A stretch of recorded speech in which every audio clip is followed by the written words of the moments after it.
My Latino brothers and sisters, 46% of you decided to vote for that idiotic, racist, known rapist, criminal, insurrectionist, devoid of brains, small hands, no balls, coward of a man.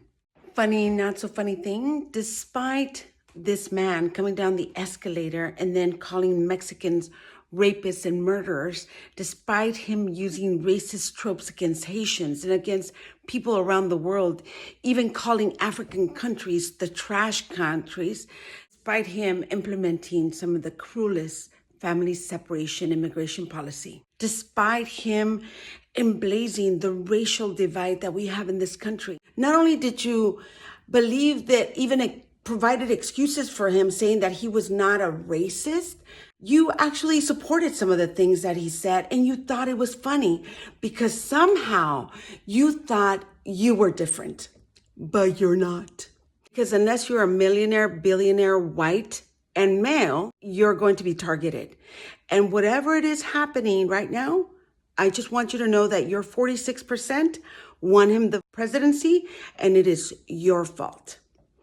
Now, I'm not going to talk about the budget and how Medicaid is going to be gutted by $800 billion and how Medicaid provides 42% of care to women delivering babies. I'm not going to talk about Medicaid covering 85% of our nursing home care, nor am I going to talk about the 60% it covers to the children here in America. I'm not going to talk about the SNAP benefits that are going to be lost to millions of people, 46% of the recipient being white women, and how a lot of families who work for Amazon, Target, Walmart, these big companies, especially in these red states, are forced to go on SNAP because even if they work full time, these companies, these like Amazon people, still pay them minimum wage, not enough to provide a living for their children. I'm not going to talk about that. I'm not going to talk about Veterans Affairs and how they're being cut. I'm not going to talk about the proposed 7,000 jobs that are going to be lost for Social Security within the next few days, which is going to send the Social Security in disarray, which is going to crash the system. Also, not going to talk about how they're cutting our forestry budget, or nor am I going to talk about how they're cutting the weather service. Don't know why.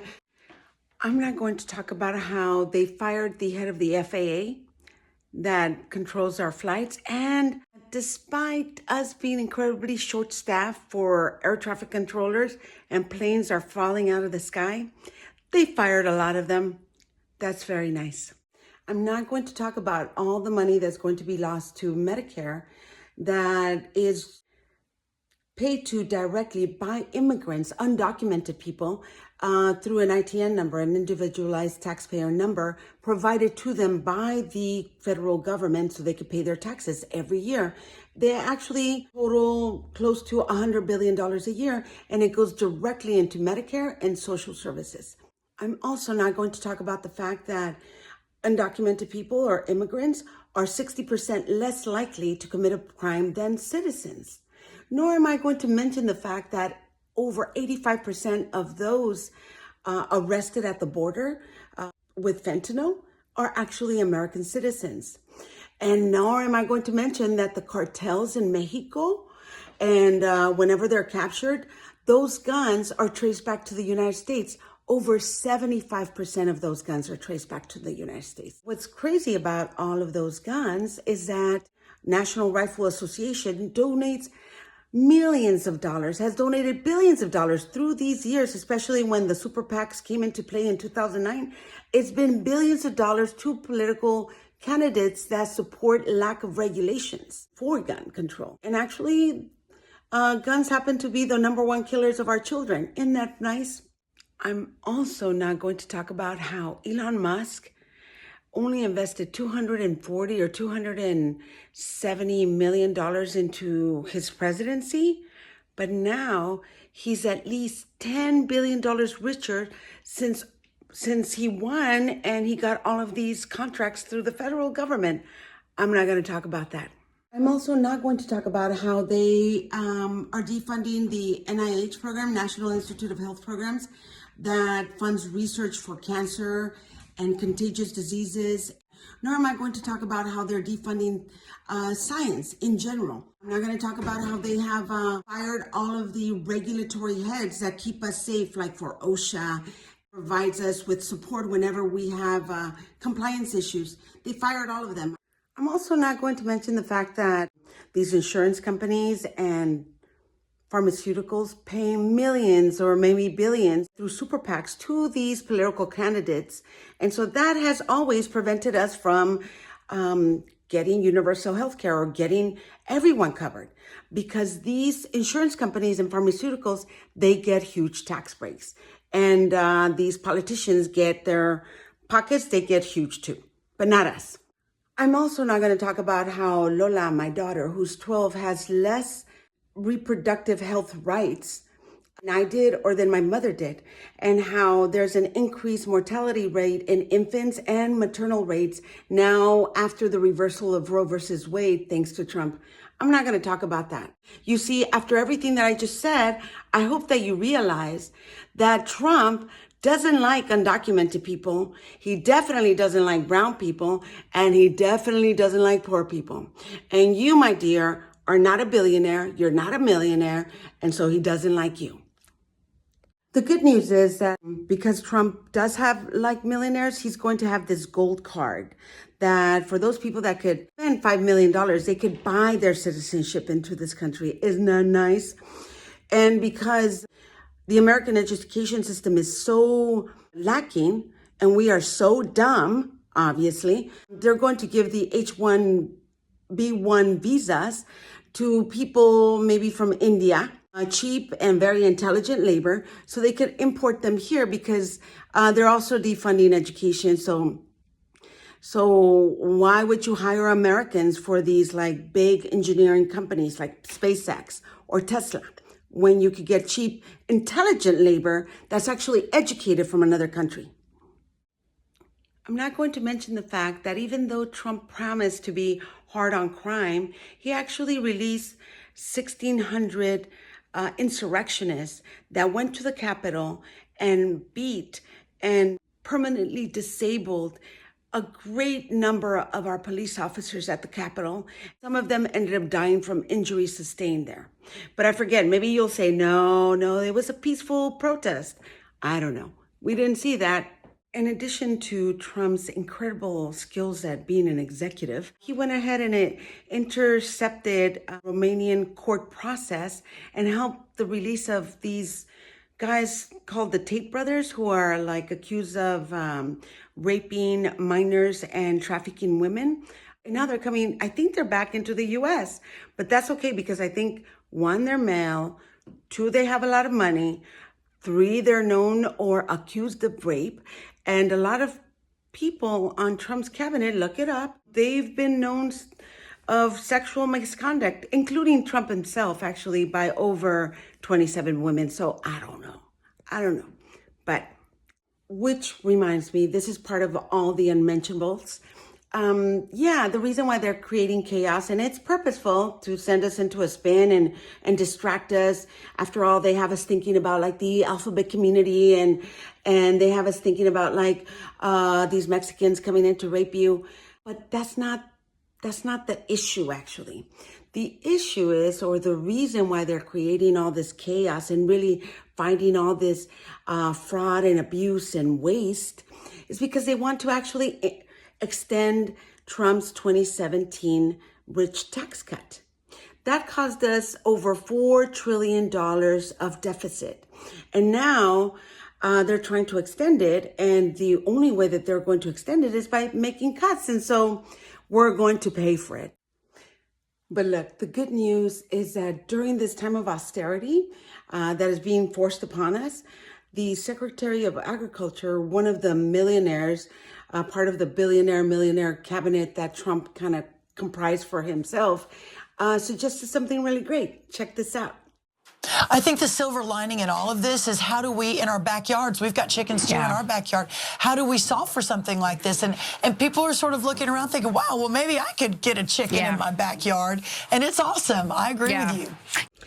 And of course, I wasn't going to mention this, but as part of the billions of dollars that organizations or super PACs such as AIPAC, Israeli organizations, and individual billionaires and millionaires that contributed to the Trump and these political campaigns, we get to be involved in the genocide of the Palestinian people in Gaza. Right now, it's estimated that 40 to 60,000 civilians have been killed, including 18,000 children. But yeah, sure, we get to participate in the genocide, but we also get something from it. And we is a big word. I mean, Trump. He posted recently this.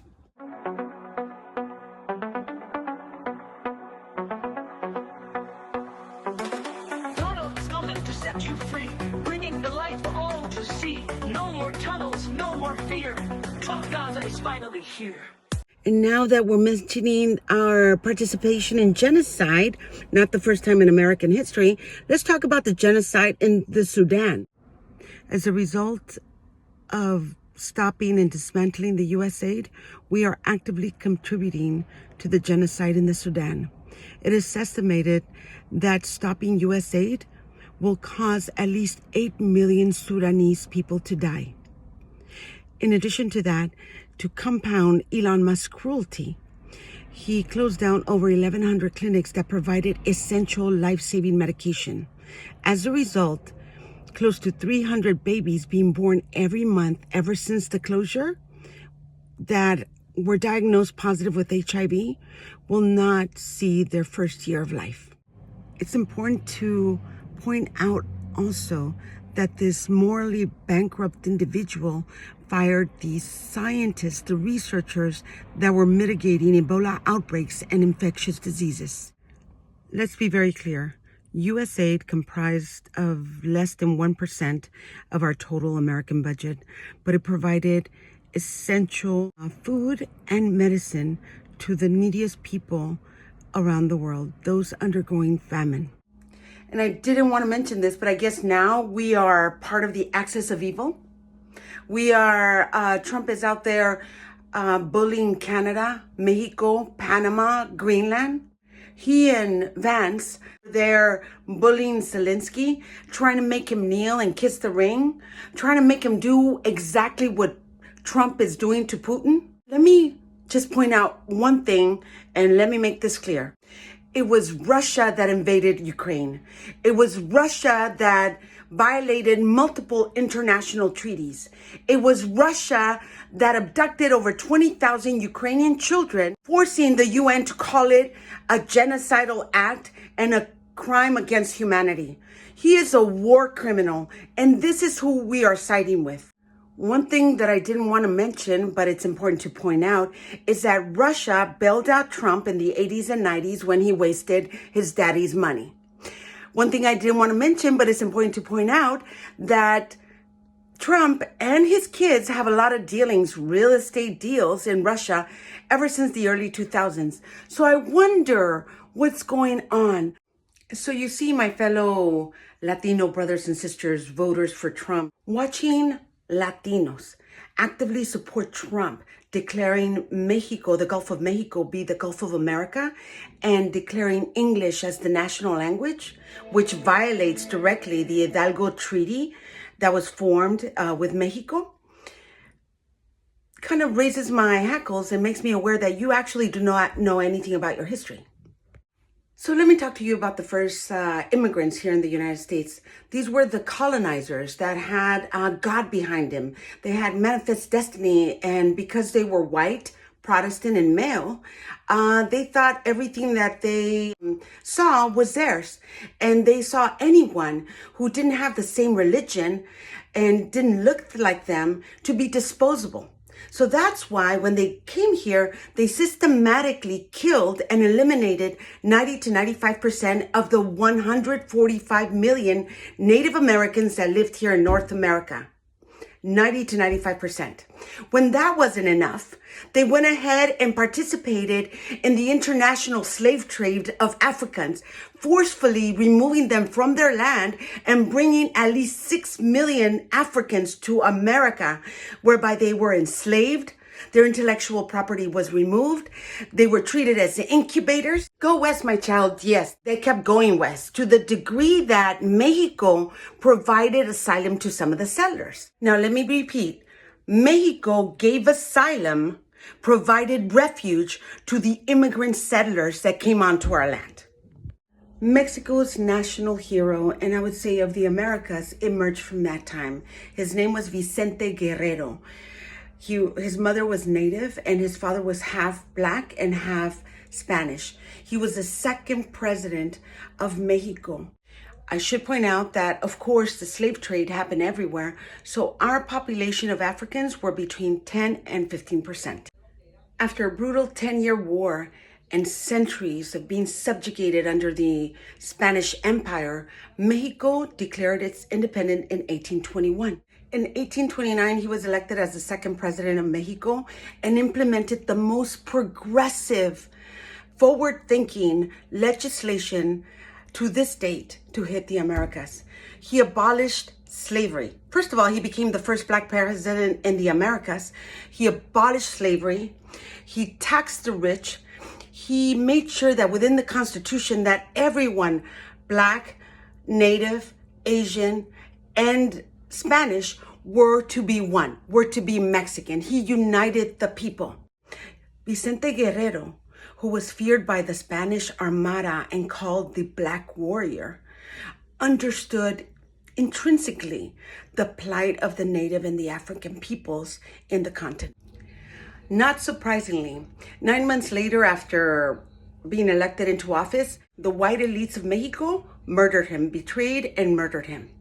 Nevertheless, the Guerrero decree remained, made sure that slavery was abolished and that indigenous people would be able to stay on their land. Let's fast forward to 1835. Remember the Alamo? That's right. It was attacked by these group of savages led by the Santana army. These very brave colonials were trying to protect their little post there. 100 of them. They were so heroic fighting these savages. What Santana was attempting to do was try to implement the Guerrero decree. They came to the immigrant people we had provided asylum to and said, look, settlers, if you want to stay on our land, you cannot enslave people.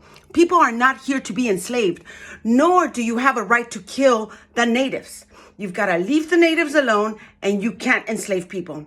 But guess what the Americans did? That's right. They bit the hand that fed them. Over a period of 3 years, because they didn't want to let go of slavery, remember, slavery was not abolished until way later, they fought the Mexicans and they ended up forcefully stealing 55% of the most lucrative land of Mexico. That's right. That includes Utah, Arizona, Texas, California, and I think Wyoming. More so than that. Look it up. So you see, my Latino brothers and sisters, the ones that decided to betray your people, your land, ask yourselves why it is you made that decision. Because that betrayal goes very deep. Or very shallow, I don't know, but it goes deep. Stop it. Get some help.